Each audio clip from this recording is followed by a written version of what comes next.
안녕하세요. 경제를 말하다입니다. 파운드리 업계에서 현재까지는 아닙니다. 현재는 아니고 어찌됐든 조금 지나긴 했지만 그래도 최근에 좀 유심하게 지켜보아야 될 기사가 난 것 중에 TSMC와 인텔 파운드리가 지분 20% 정도를 공유하는 지분 합작 투자를 고려하고 있다. 그리고 추진하고 있다. 라고 하는 뉴스가 났죠.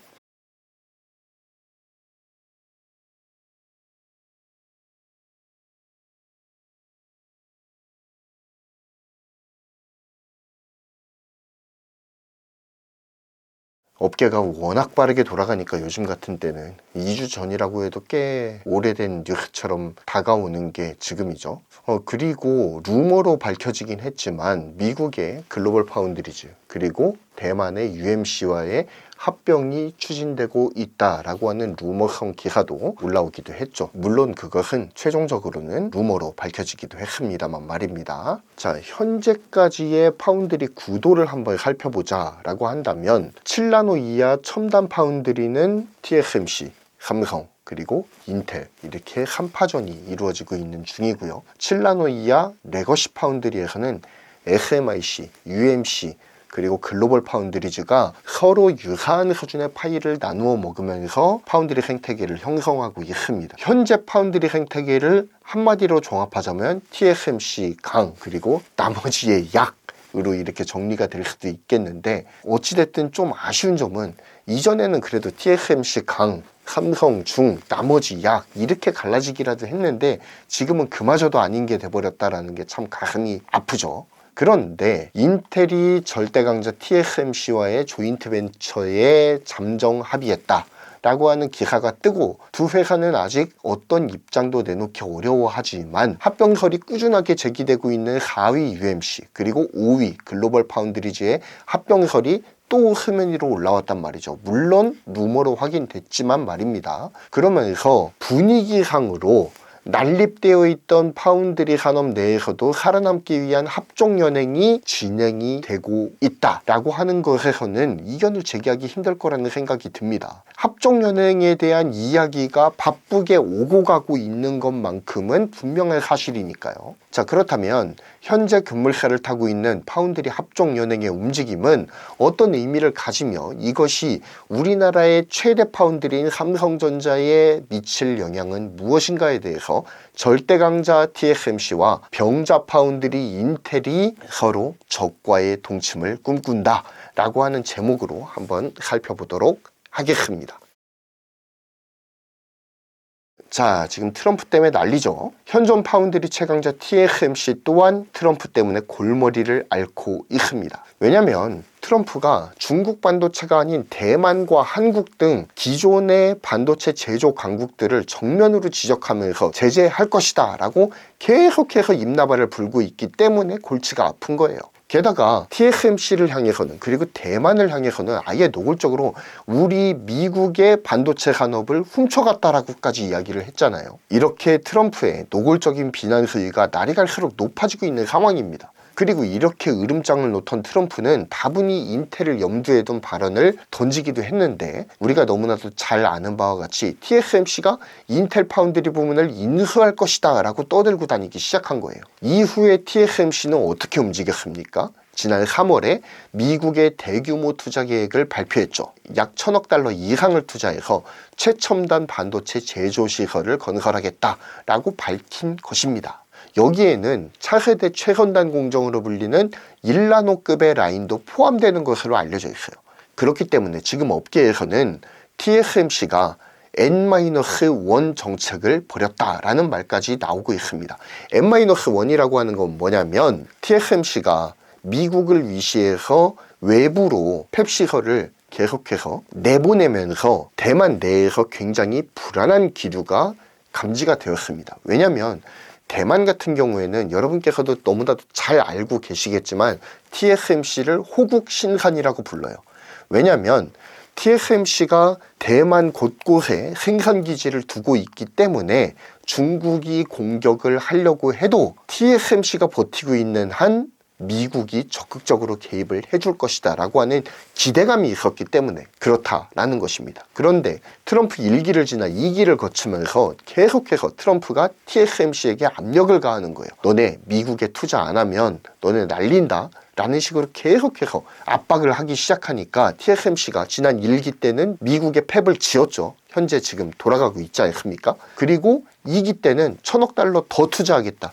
그래서 미국 내의 생산 기지를 폭발적으로 늘려나가겠다라고 미래 투자 계획을 발표합니다. 그렇게 되면 대만 본토에서는 어떻게 되겠습니까? 이제까지는 최첨단 파운드리 반도체 생산 공장이 다 대만에 있었기 때문에 미국이 대만의 반도체 면에서는 종속되는 그런 수준까지도 가 있던 수준이에요. 그렇기 때문에 중국이 호시탐탐 대만과의 통일을 꿈꾸고 있고 언제 침공할까 지금 기회를 엿보고 있는데 그나마 반도체 공장이 대만에 똘똘 뭉쳐 있었기 때문에 미국이 도와줄 가능성을 높이고 있었단 말이에요. 그런데 자꾸 최첨단 공정의 제조시설이 미국으로 가게 되면 어떻게 되겠습니까? 대만 내의 제조시설은 그 경쟁력이라든지 아니면 영향력이 줄어들게 되겠죠.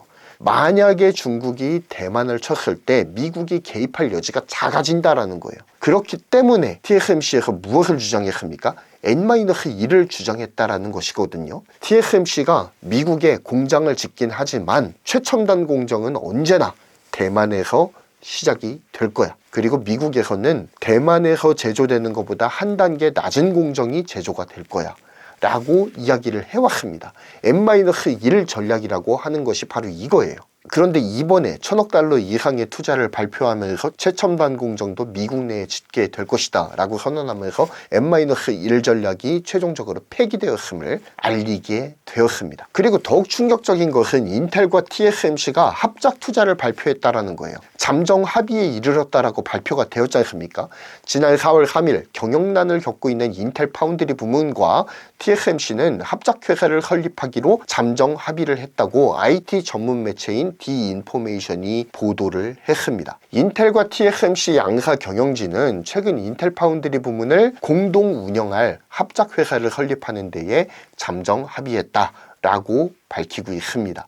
이 기사에서 말이죠. 본래 TSMC의 인텔 파운드리 인수 계획에 대한 루머는 무엇이었냐면 TSMC가 주를 이루고 여기에 AMD, 엔비디아, 브로드컴 등 미국 반도체를 대표하는 팹리스들이 합작 투자를 해서 인텔 파운드리를 공동 인수하려고 한다라는 루머가 돌았죠. 하지만 엔비디아 젠슨 황은 TSMC와 미국 반도체 기업들이 손을 잡고 인텔 파운드리를 인수하는 것에 대해서 뭐라고 말했습니까? 지난 2025 GTC에서 이렇게 말을 했죠. 내가 초대받지 못한 파티다. 일축을 해버렸습니다. 그리고 AMD와 브로드컴에서는 별다른 공식 입장을 내놓지 않고 있어요. 즉 미국의 빅 팹리스들과 TSMC와의 합작을 통한 인텔 파운드리 인수는 확인되지 않은 루머에 불과하다라고 볼 수가 있는 것입니다. 다만 현재 스물스물 아지랑이 피어오르듯이 피어오르고 있는 TSMC와 인텔 간의 그 인텔 파운드리 투자 계획은 현재 진행 중인 것으로 확인이 되고 있습니다. 아까 말씀드린 대로 TSMC가 인텔 파운드리 지분 20% 정도를 소유하는 합작회사의 형태가 유력하게 논의가 되어지고 있어요. 인텔이 생산시설을 제공하고 TSMC는 고객사 관리, 제조공정 기술, 그리고 유연한 설계 지원 등 파운드리 사업 노하우 중 일부를 인텔 파운드리에 이식하는 방향으로 합작이 이루어질 것이다. 이것이 유력한 설이에요. 물론 TSMC와 인텔이 합작회사를 차리는 것은 다분히 인텔에게 유리한 조건의 거래입니다. TSMC는 별로 얻을 게 없는 거래거든요, 사실. 자, 한번 하나하나 따져봅시다. 이제까지 인텔 파운드리가 어려움을 겪고 있었던 이유가 뭡니까? 자사 물량 이외에는 고객사 확보가 쉽지 않았다라는 어려움이 있었어요. 또한 선단 공정에 대해서 개발은 마쳤다 라고 작년에 팻 게싱어 CEO가 말한 바가 있잖아요. 하지만 선단 공정에 대한 개발을 마쳤다라고 하더라도 이를 상용화하고 실질적인 효율을 높여서 실제 수익으로 환원시키는 것과는 완전히 다른 문제예요. 테스트 효율을 끌어올렸기 때문에 양산에 들어가도 문제가 없을 것입니다 라는 평가가 나와도 막상 양산을 굴려보면 수많은 문제가 드러나는 것이 반도체 제조 공정이에요. 그만큼 복잡 다양하다고요. 인텔은 항상 양산 과정에서 드러난 문제들을 해결하는 데 어려움을 겪어왔잖아요. 그러면서 현재의 위기를 초래했다 이겁니다. 그런데 반도체 파운드리의 왕 TSMC의 파운드리 양산 노하우가 인텔에 이식이 된다면, 그리고 그것이 굉장히 빠르게 자리를 잡아간다라고 한다면 인텔 파운드리가 현재의 난관을 수월하게 통과할 수가 있겠죠. 또한 두 회사가 합작을 하게 되면 인텔 파운드리가 저변을 확장하게 되는 효과도 일어납니다. 인텔 파운드리가 이제까지는 X86 위주의 폐쇄적인 생태계를 가진 굉장히 군소 파운드리였다 이겁니다. 그런데 TSMC는 뭐예요? X86은 당연하고요. ARM 기반 아키텍처, 그리고 리스크5 기반 아키텍처, 중국에서 추진하는 독자 규격의 아키텍처까지도 포함하는 굉장히 포괄적인 제조 생태계를 갖추고 있어요. 그러니까 그만큼 폭이 넓잖아요. AMD와 손을 잡고 있기 때문에 X86 기반 IP도 확보를 해놓았고, 그리고 수많은 모바일 기업과 협업을 하고 있기 때문에 ARM 기반 아키텍처 기반의 IP도 분명하게 강점을 갖고 있습니다. 리스크5라든지 아니면 중국 독자 규격의 IP도 이미 확보를 해놓고 있어요. TSMC는 IP 강자입니다. 그런데 그런 IP 강자인 TSMC의 IP가 인텔 파운드리에 이식이 된다면 인텔 파운드리에서도 저변 확대의 효과가 일어난다라는 것이죠. 그렇다면 반면에 TSMC가 얻게 되는 이득은 무엇일까요? 전 한 가지라고 봐요. TSMC의 일부 확보된 물량이 합작회사 쪽으로 넘어오게 될 겁니다. 그러면 상대적으로 TSMC 라인에 여유가 생기게 되겠죠. 그렇게 되면서 이제까지 눈독은 들여왔지만 캐파 부족으로 인해서 수주하지 못했던 기업들의 파운드리 물량을 추가적으로 수주하게 될 가능성이 매우 높아진다라는 것입니다. 이런 이득이 있는 반면 TSMC에게는 이번 거래가 그리 재미없는 거래예요. 솔직히 말해서.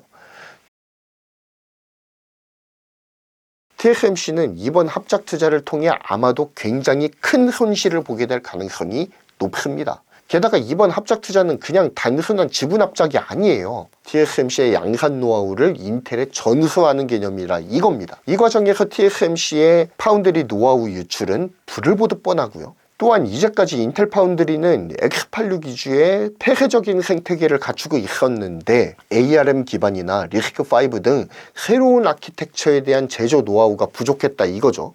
그렇기 때문에 아까 설명했듯이 TSMC 쪽 기술자가 인텔 쪽으로 넘어가서 이 제조 노하우를 이식해야 되잖아요. 이 과정에서의 인력 누출 위험도 높아진다라는 것입니다. 게다가 X86 아키텍처 기반의 CPU를 주로 생산해왔던 인텔 라인과 ARM 아키텍처를 기반으로 리스크5 등 저전력 프로세서를 주로 생산해왔던 이 TSMC의 라인은 그 라인 특성 자체가 달라요. 사용하는 장비나 제조하는 메커니즘도 차이가 큽니다. 만약 합작회사가 제대로 성사가 되어서 두 회사가 머리를 맞대고 양산 공정을 재구축을 해야 되는데 과연 기술 통합이 가능할 것인가에 대한 의문점도 이들이 넘어야 될 난관이죠. EDA 툴에 대한 문제도 있습니다. 양사가 사용하는 EDA 툴과 공정 설계 키트의 차이가 기술적 병목으로 자리 잡을 가능성이 높아요. TSMC는 이미 2만여 고객들을 확보하고 있습니다. 그러면서 시놉시스, 케이던스 등 범용 EDA 툴, 그리고 이를 토대로 한 방대한 IP 라이브러리를 이미 확보하고 있습니다. 아까 앞에서 다 설명이 된 거죠. 어떤 주문이 들어오더라도 유연하게 대처가 가능하다는 거예요. 반면 인텔은 자사의 CPU 제조에 특화되어 있는 공정 특성을 갖추고 있죠. 이들은 자체 툴로 운영하는 설계에 익숙해져 있고요. 또한 케이던스, 시놉시스 사용하지 않는 거 아닙니다. 그 모든 설계 세팅이 X86에 특화되어 있다 이거죠. X86 아키텍처 중심의 폐쇄적인 설계 환경을 구축해 왔던 것이 인텔의 지금까지입니다. 그렇기 때문에 X86 기반의 제조는 원조로서의 실력을, 발군의 실력을 갖추고 있어요. 하지만 ARM이라든지 리스크5 등 이 개방형 설계 생태계에 적응하는 데에 굉장히 큰 어려움을 겪을 것이다. 쉽게 예상할 수가 있죠. 그리고 마지막으로 난관이 예상되는 것. 인텔과 TSMC는 조직 구조상으로도 조직 문화상으로도 굉장히 큰 차이를 보여주고 있습니다. TSMC는 국영기업에서 민영기업으로 이행한 케이스입니다. 현재도 정부 지분이 약 5에서 6% 정도가 들어가 있어요. 그렇기 때문에 국영기업 특유의 상명하복, 시간대를 넘나드는 유연한 위기대처, 그리고 기술 중심의 수직적 의사결정 구조 등 일사불란한 모습들을 갖추고 있습니다. 반면 인텔은 다르죠. 완벽한 민영회사입니다. 이사회 조직뿐만 아니라 사내에 수많은 위원회들도 존재하고 있어요. 노조도 있고요. CEO의 영향력이 TSMC만큼 강력하지가 않아요. 무엇 하나 결정을 하려고 해도 이사회 거쳐야 되지, 위원회 거쳐야 되지, 노조까지 고려해야 되지. 정말로 신중에 신중을 기해가지고 의사결정을 해야 합니다. 그만큼 의사결정이 일사불란하지 않다라는 거죠. 만약 두 회사가 의기투합을 한다고 하더라도 이 지배구조의 문제, 그리고 조직문화, 조직구조, 이 부분에서 굉장히 큰 충돌이 있을 것은 자명해 보인다 이거죠. 이러한 이유 때문에 인텔과 TSMC의 합작이 쉬운 길이 아니다. 잠정 합의를 했다고 하더라도 최종 타결에 이르기까지는 수많은 난관이 존재한다라는 것이죠. 플러스 시너지보다는 마이너스 시너지를 낼 가능성이 높다고 보여집니다. 만약에 결합이 실제로 성공하고 합작회사가 성공적으로 운영이 된다면 대만과 TSMC보다는 미국에 절대적으로 유리한 방향으로 흘러갈 가능성이 매우 높은 투자다라는 말씀을 드립니다. 이렇게 인텔과 TSMC 합작회사에 대한 이슈를 정리해 보았는데요. 여러분의 의견은 어떠실지 댓글로 많은 의견 부탁드리면서 영상을 마무리하겠습니다. 감사합니다. 경제를 말하다였고요. 구독, 좋아요, 그리고 알림 설정에 멤버십 가입까지 부탁드리겠습니다. 감사합니다.